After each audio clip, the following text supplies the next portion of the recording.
A siege engine is a device that is designed to break or circumvent heavy castle doors, thick city walls and other fortifications in siege warfare. Some are immobile, constructed in place by sappers to attack enemy fortifications from a distance, while others have wheels to enable advancing up to the enemy fortification. There are many distinct types, such as siege towers to allow attacking soldiers to scale walls and attack the defenders, battering rams to break walls or gates, to catapults, ballistae, trebuchets, and other similar constructions used to attack from a distance and fire a projectile. Some complex siege engines were combinations of these types. Siege engines are fairly large constructions from the size of a small house to a large building. From antiquity up to the development of gunpowder, they were made largely of wood, using rope or leather to help bind them, possibly with a few pieces of metal at key stress points. They could launch simple projectiles using natural materials to build up force by tension, torsion, or, in the case of trebuchets, human power or counterweights coupled with mechanical advantage. With the development of gunpowder and improved metallurgy, bombards and later heavy artillery became the primary siege engines. Collectively, siege engines or artillery together with the necessary soldiers, sappers, ammunition, and transport vehicles to conduct a siege are referred to as a siege train. Antiquity. Ancient Assyria through the Roman Empire.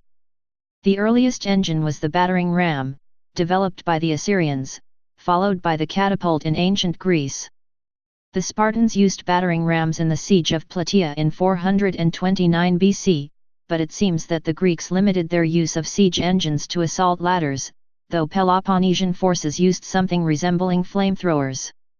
The first Mediterranean people to use advanced siege machinery were the Carthaginians, who used siege towers and battering rams against the Greek colonies of Sicily. These engines influenced the ruler of Syracuse, Dionysius I, who developed a catapult in 399 BC. The first two rulers to make use of siege engines to a large extent were Philip II of Macedonia and Alexander the Great. Their large engines spurred an evolution that led to impressive machines, like the Demetrius Poliorcetes Heliopolis, or Taker of Cities, of 304 BC, 9 stories high and plated with iron.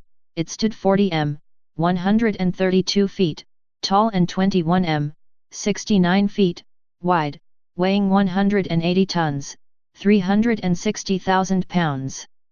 The most utilized engines were simple battering rams, or tortoises, propelled in several ingenious ways that allowed the attackers to reach the walls or ditches with a certain degree of safety. For sea sieges or battles, seesaw-like machines, sambic or sambuca, were used.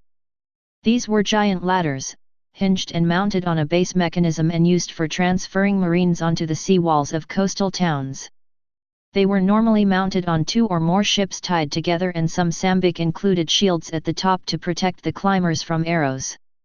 Other hinged engines were used to catch enemy equipment or even opposing soldiers with opposable appendices, which are probably ancestors to the Roman corvus. Other weapons dropped heavy weights on opposing soldiers. The Romans preferred to assault enemy walls by building earthen ramps, agger, or simply scaling the walls, as in the early siege of the Samnite city of Silvium, 306 BC. Soldiers working at the ramps were protected by shelters called vinii, that were arranged to form a long corridor.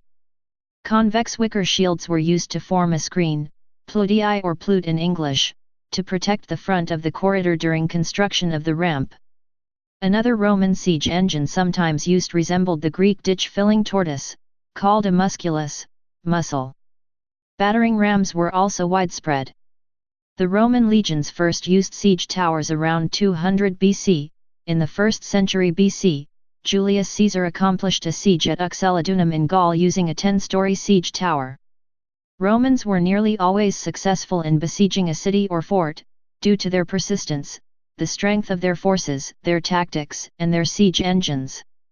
The first documented occurrence of ancient siege artillery pieces in Europe was the gastrap heats, belly bow, a kind of large crossbow. These were mounted on wooden frames. Greater machines forced the introduction of pulley system for loading the projectiles, which had extended to include stones also. Later torsion systems appeared, based on sinew springs. The onager was the main Roman invention in the field. Ancient China.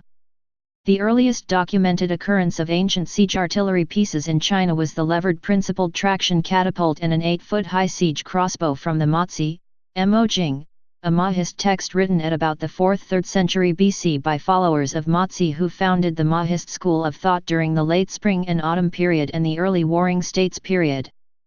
Much of what we now know of the siege technology of the time came to us from books 14 and 15, chapters 52 to 71, on siege warfare from the Mo Jing. Recorded and preserved on bamboo strips, much of the text is now unfortunately extremely corrupted.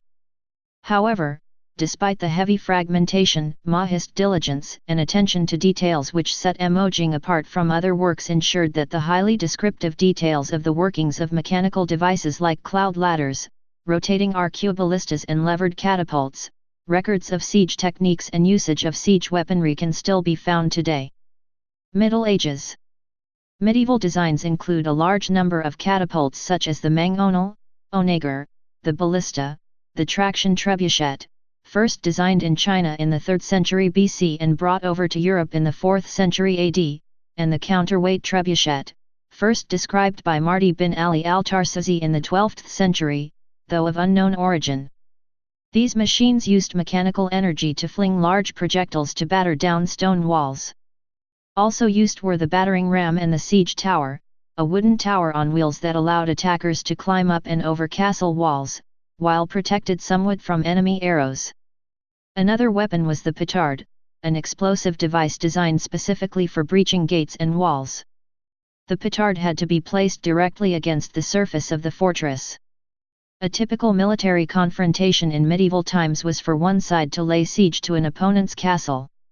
When properly defended, they had the choice whether to assault the castle directly or to starve the people out by blocking food deliveries, or to employ war machines specifically designed to destroy or circumvent castle defenses.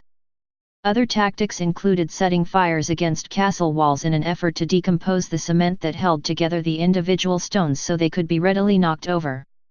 Another indirect means was the practice of mining, whereby tunnels were dug under the walls to weaken the foundations and destroy them.